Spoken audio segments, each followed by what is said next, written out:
there is a head wearing a crown down in Atlanta that's certainly got a bit heavy, I assume, at times. Yeah, Lombo, over the last couple days, Kirk Cousins done a couple interviews. He went on Bussin' with the Boys and basically said, they asked if he had any animosity towards the Falcons, and he pretty much said, like, hey, that does us no good. We're trying to win a Super Bowl. And then he did a press conference where he mentioned that the Falcons called him right before the pick and kind of just said, hey, we're taking a quarterback.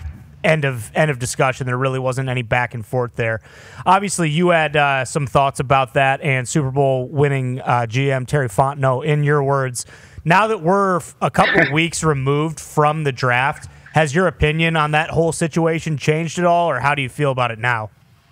I still can't figure it out. Like I'm sitting here in my office, I rack my brain. Like, how does this work out well? Play it out. Like, okay, if Cousins takes him to a Super Bowl in year 2. You have to extend Cousins after his 3rd year. You're going to let him just go? If Cousins fails and you've got to put Penix in year 2, you wasted $100 million, right? So I don't know how this works. Look, if you study history, like I'm sure the Super Bowl winning GM Terry Fontenot has done, is you realize this is hard to manage, right? Okay. This is really hard to manage. And the fact that you got 2 guys, you're trying to instill the culture within the quarterback. And it's hard to do it with 2 guys. It really is. Bill Walsh couldn't accomplish it with Steve Young and Joe Montana. Ronnie Lott went to him about week 13 of the season and said, Bill, you got to pick a guy. You got to make a choice here. We can't keep going on. Our team needs a leader. And so this just brought more conflict in. And so what we've seen out of the Super Bowl winning franchise like the Falcons is we've seen them just continue to do things that have nothing towards winning. I mean, they passed look, Bijan Robinson's a great player. We're not denying that. But they had a chance to pick Jalen Carter, a 3 technique last year. They passed on that, right? They picked Kyle Pitts at tight end, the 5th pick over. They passed Parsons in that draft. And then this draft, they passed whether it was Latua or Murphy to pick another offensive guys. And at what point do you realize that to win a Super Bowl, you were 29th in the National Football League in creating turnovers? You couldn't stop Baker Mayfield in the 2-minute drill at home when he went down the field. You're not one player away. And so for me, I still can't get my head around it. I just don't understand it. I don't think anybody can play it out. I know Kirk's trying to be politically correct in what he's saying. But all of us that understand team building are saying, this ain't going to work.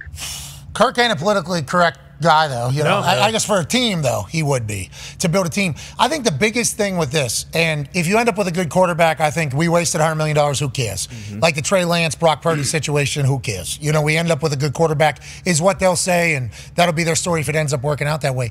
Both those guys, that's our first OTAs right there. It's their first time in a building.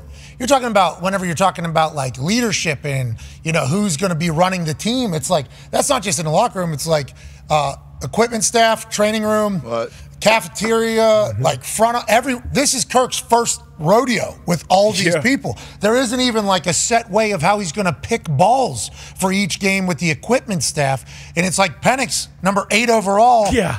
It's his first year as well. Yeah. And it's like, we know Kirk. We know what type of human he is. We watch quarterback. We're incredibly entertained by Kirk Cousins and everything he is. But what if Penix is like this phenomenal leader that everybody talks about whenever he was at Washington, how everybody loved him? It's like, now you're making Kirk's job much more, not just in the locker room. I'm not talking about just in the locker room.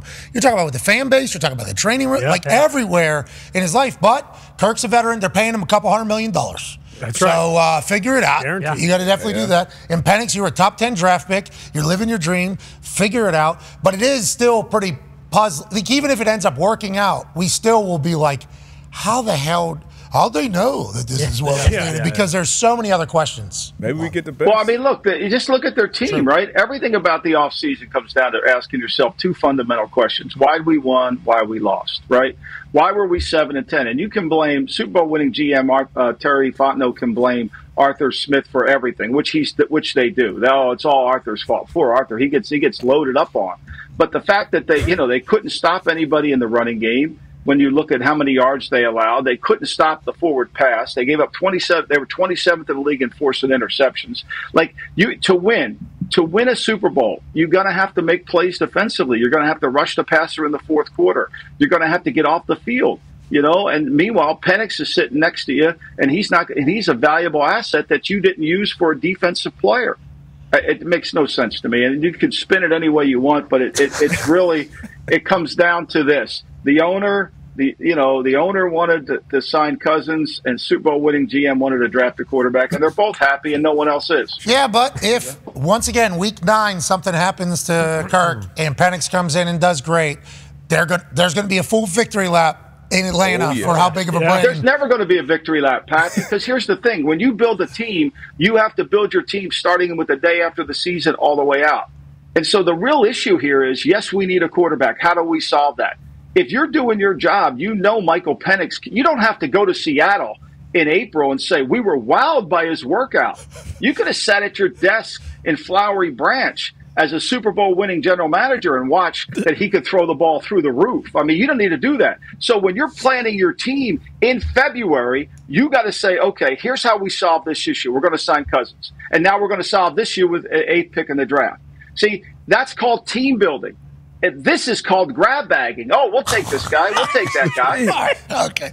Darius said maybe there's a positive to this. No, I mean, we talked yesterday about revenge bodies and revenge thing. Obviously, when Jordan Love got drafted, we got, back-to-back MVP years from Aaron Rodgers, the competition. COVID MVP, both Yep. You mentioned, even them kind of coming on almost even ground. Obviously, we know Kirk is kind of more of a known commodity in the league, and Michael Penix is like, hey, this obviously went top 10. And we know, Pac, we see these guys making throws, we're going to be looking at each other like, hold on, maybe 9 should be in there. So it is a tough spot you putting the quarterback in, but at the same time, we had a bunch of backup quarterbacks playing last year.